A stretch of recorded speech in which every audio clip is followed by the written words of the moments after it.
Okay, so get this right. Today, we're diving into the world of Bob Camblin, an artist you've probably never heard of, but his work, I think, might just blow your mind. Camblin.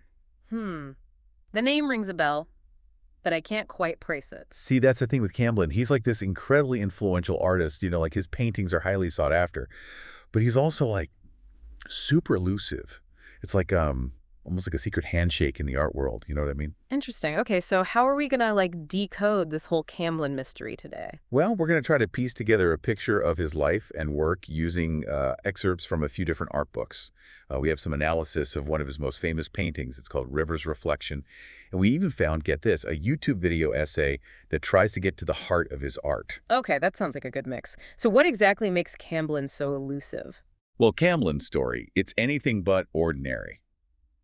Okay, so imagine this. He's a Fulbright scholar, right? Has his art shown in all the prestigious galleries, and then, boom, he just walks away from it all.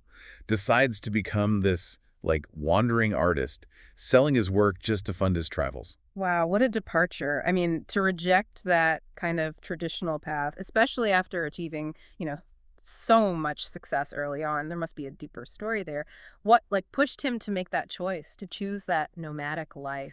Yeah, well, that's what we're trying to figure out. So we have some excerpts from a book, and it features a collection of Camblin's personal drawings and, like, his notes and things like that. Stuff he never intended to share publicly, so it's pretty interesting. That is fascinating to see those raw, unfiltered glimpses into his creative process. That could be really revealing. Yeah, it's like we're getting a peek into his soul.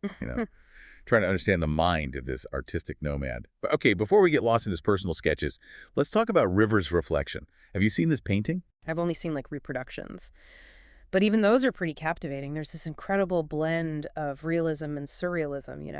It just pulls you in. Right. Okay, so picture this. It's late afternoon, you're standing by a river, and the water's shimmering, and these tall reeds are swaying in the breeze. And then, out of the corner of your eye, you see a fish break the surface of the water. But it's just the head, its eye wide open. It's almost like it's staring right at you. I remember that eye, yeah. It's almost like it's reflecting something we can't see, something hidden beneath the surface. And to add to the surrealism, there are these translucent bubbles, right, Oh, floating everywhere. And some are tiny, but others are huge, like big enough to contain little fragments of the scene, almost like little windows into, like, different realities or something. there's some powerful symbolism in those bubbles, huh? Yeah. You have the fish, which is often seen as a symbol of life and, deep subconscious wisdom. And that's juxtaposed with these bubbles that could represent moments of clarity or even the fleeting nature of our perceptions. I mean, there's so many layers of meaning there. Totally. And speaking of layers, you can see, like, so many different artistic influences in this painting. You see hints of Monet in the way the water is depicted, a touch of Dali's surrealism in those bubbles, and even echoes of Hockney's, like playful use of perspective. It's like Camblin took all these artistic threads and wove them together into something completely unique. There's a term for this style, abstract realism, where, you have recognizable forms meeting these really expressive brushstrokes. That's a great way to put it, yeah. He takes these familiar objects and scenes, like a fish or a river, right? And he infuses them with this, like, almost dreamlike quality. He blurs the lines between reality and imagination. And get this, that YouTube video essay we have, it connects River's Reflection to, like, Zen philosophy and the I Ching. Talk about a deep dive. Now, that's interesting. How do those ancient systems of thought tie into, a seemingly straightforward painting of a river and a fish? Well, the essayist points out how the painting plays with, like, mirrors and reflections, both literally, in the water and symbolically in the fish's eye. Their argument is that it's all about perception, how our minds actually construct the reality we experience. That's a classic Zen concept, right? Challenging us to question what we think we see and experience. It makes me think of that Zen proverb, the fish does not see the water in which it swims. Often we're blind to the things that surround us and sustain us, aren't we? Exactly. And the video goes a step further, right? It connects specific I Ching hexagrams to the painting's themes. For example, it mentions hexagram 29, can, which represents danger in the depths. And it suggests that this could be a direct reference to the feet submerged in the river, almost like a visual metaphor for the challenges we face in life. Wow. So the painting itself is almost like a visual representation of these deeper concepts. But how does Camblin, a Western artist, come to incorporate Eastern philosophy so seamlessly into his work? That's where this excerpt from Zen, Art, and Enlightenment comes in. This book explores how different art movements throughout history, like realism, impressionism, and so on, reflect like shifting perceptions of reality. So it's placing Camblin's work within a larger context, right? Showing how he bridges Eastern and Western thought through his unique artistic style. Exactly. It looks at how, realism focused on objective truth, depicting the world as it appeared. And then you have Impressionism, which is more about capturing a feeling or a fleeting moment. And the book argues that this shift in art mirrors the Zen idea of focusing on direct experience, not just what's on the surface. What's fascinating here is that Camblin's art, it isn't about giving you definitive answers, right? Instead, it's about sparking personal reflection in the viewer. Right. The book calls this ekphrastic dialogue, meaning how a piece of art can make you think deeply about yourself and your own experiences. It's like Camblin's work is a mirror, It's reflecting not just the external world, but also our own inner landscapes. It's a powerful concept, this idea that art can be a catalyst for self-discovery. It's like he's saying, hey, there's more to this world than meets the eye, and there's more to you than you might realize. And to embrace the impermanence of it all, right? The book emphasizes that, just like the I Ching's, ever-changing hexagrams, our understanding and perceptions are constantly shifting. And that's just scratching the surface of what we've uncovered about Bob Camblin. It's incredible to think that this is just one piece, right, from a vast and largely unexplored body of work. It really makes you wonder what other secrets and insights are hidden within his art. Right.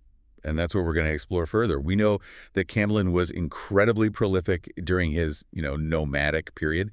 He created thousands of pieces, scattered across the globe. It's mind-boggling to think about the sheer volume of art he produced while constantly on the move. That raises an important question. How did he manage to, create so much while traveling? And where did he find the inspiration for such a diverse range of styles and subjects? Well, according to our sources, he drew inspiration from everything he encountered on his travels. Like the landscapes, the cultures, the people he met. He was like a sponge, absorbing experiences and transforming them into art. Yeah, it makes sense when you think about it, right? He wasn't tied to a specific studio or a school of thought or anything. The world was his studio. His experiences were his muse. And that freedom, it's really reflected in the variety of his work. We know he experimented with oils, acrylics, watercolors, even prints and painted paper. It's amazing. How did he master so many different mediums? It speaks to this restless creative energy, always pushing boundaries, always looking for new ways to express his artistic vision. No wonder his works are so sought after, right? They offer this glimpse into a mind that was constantly evolving, always looking for new horizons. Absolutely. And remember, he was funding his travels by selling this art. So not only was he creating all this work, right, but he was also incredibly charismatic and persuasive to convince people to buy pieces from this, wandering unknown artist. There's something romantic about that, isn't there? This image of this bohemian artist living off his creativity, sharing his vision with whoever he met along the way. It definitely adds to the mystique surrounding him.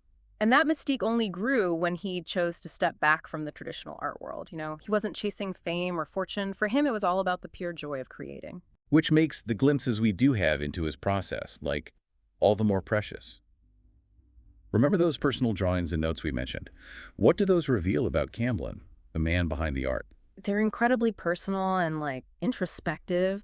There are sketches of people he met, places he visited, even these little doodles and musings that seem to capture fleeting thoughts and emotions. It's like we're overhearing his inner monologue, the raw, unfiltered thoughts of an artist grappling with life and beauty and the creative process. And even though these drawings were never meant for public eyes, they provide such a valuable key to understanding his more polished work. Exactly. It's like having the rough drafts of a masterpiece, helping us appreciate the thought and intention behind every brushstroke. You can see the evolution of his ideas, the moments of doubt and inspiration that led to those finished pieces. It's also interesting to see how certain themes and motifs reappear in both his personal and public work. There's this clear fascination with nature, with cycles of life and death, and the interplay of light and shadow. themes that resonate with both Zen philosophy and the I Ching, right? The impermanence of all things, the interconnectedness of the universe, the search for balance amidst chaos. Yeah, it's almost as if Camblin was intuitively drawn to these Eastern concepts, even if he wasn't directly studying them. There's this natural synergy between, like, his artistic vision and these ancient systems of thought. It makes you wonder if his travels to Asia, which we know he did, right, Mm-hmm. played a role in shaping his worldview and his artistic style. Maybe he immersed himself in those cultures, absorbing their wisdom and traditions, allowing them to, like, subtly influence his art. It's certainly a possibility, and even if he wasn't like directly learning from Zen masters or I Ching scholars, he was clearly open to exploring similar ideas through his art. And that openness is what makes his work so compelling, He's not preaching a particular philosophy, he's simply inviting us to join him on a journey of discovery, to explore the mysteries of the world, and maybe even, like, the depths of our own being through the language of art. And that journey can take us in so many different directions. Remember that YouTube video? It highlighted the connection between River's reflection and this concept of unmasking, multiple realities. Right. Those translucent bubbles become even more meaningful in that context, right? They're not just like pretty additions. They're windows into different layers of perception. Yeah. They suggest there's always more to see than what's immediately apparent. Yeah. It's like Camblin is nudging us to question our assumptions, to look beyond the surface of things, to see the world with, like, fresh eyes. And to recognize that our perception of reality is always subjective, influenced by, our experiences, our beliefs, and our expectations. It's a humbling thought, isn't it? The idea that we never truly see the world as it is, but only through the lens of our own consciousness.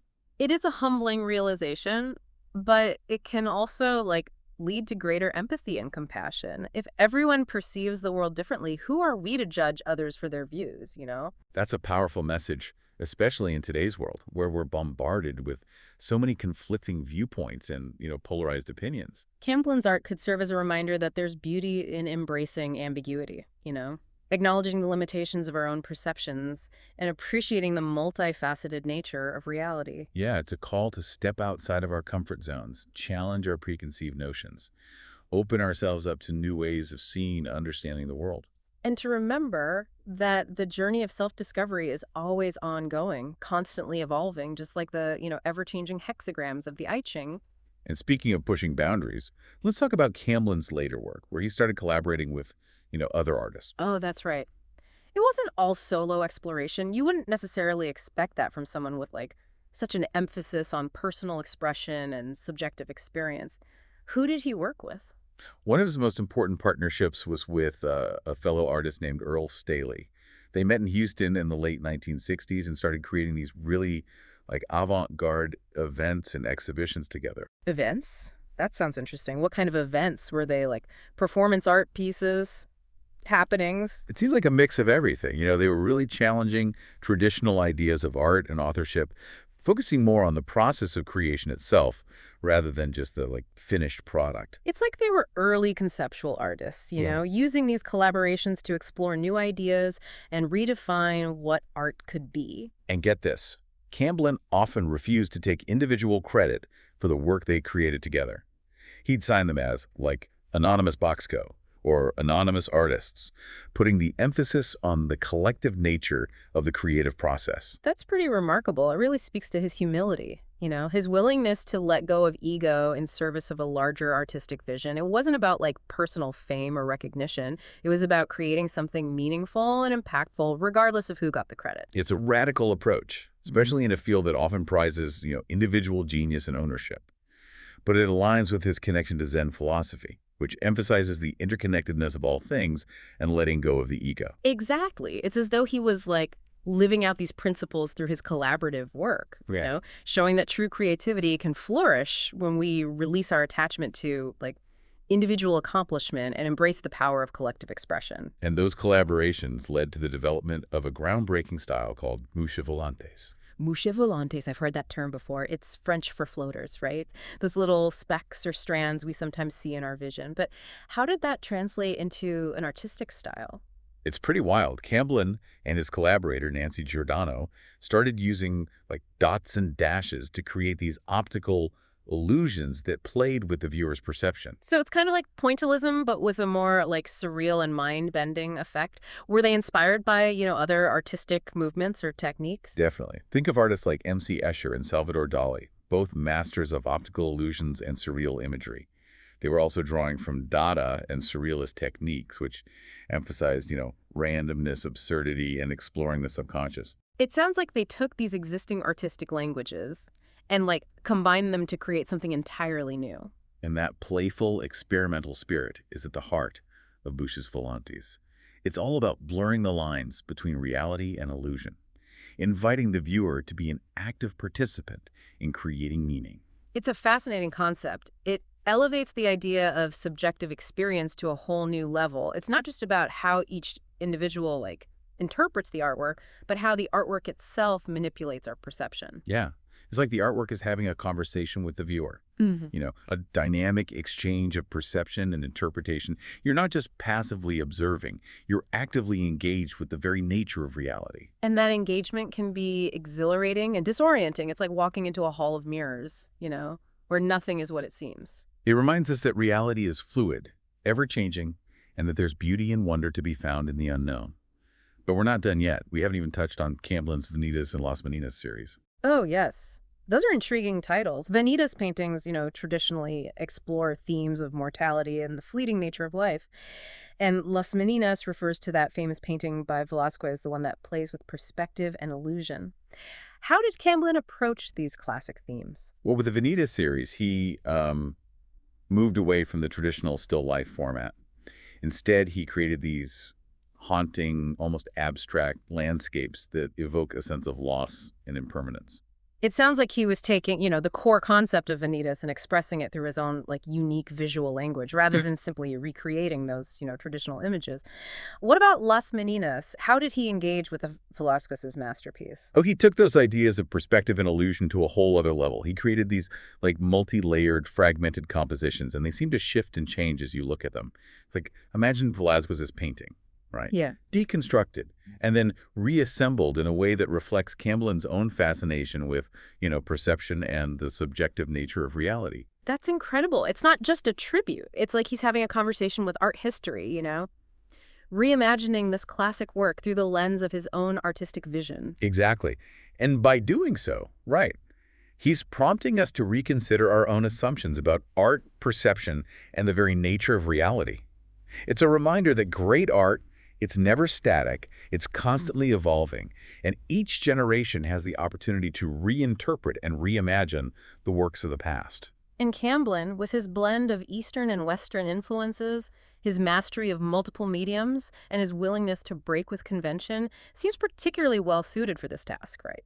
He was a true innovator, a visionary who saw the world differently and wasn't afraid to express that vision with complete honesty and originality. And his legacy continues to inspire us, He encourages us to embrace the unknown, to question everything we think we know, and to constantly search for the beauty and wonder that lie hidden beneath the surface of things. His work reminds us that there's always more to discover, both within ourselves and in the world around us. It speaks to our, human desire to make sense of the world, right? Find meaning amidst chaos and connect with something greater than ourselves. And that sense of connection, of belonging and purpose is something Camblin seemed to have found, right?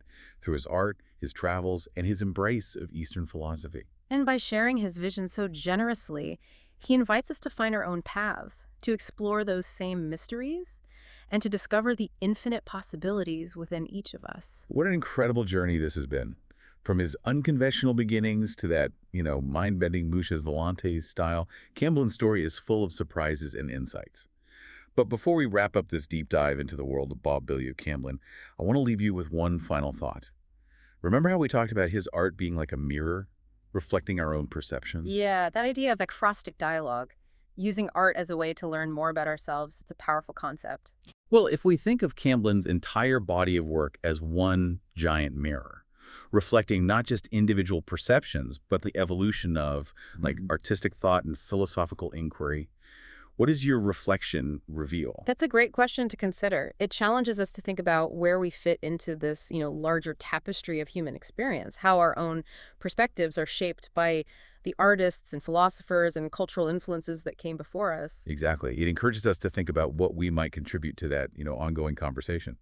How can we, like Camblin, use our own unique talents and experiences to create something meaningful, something that reflects our own truth and sparks new insights in others? It's a call to action, an invitation to embrace that creative spirit that resides within each of us. It doesn't matter if we think of ourselves as artists, like in the traditional sense.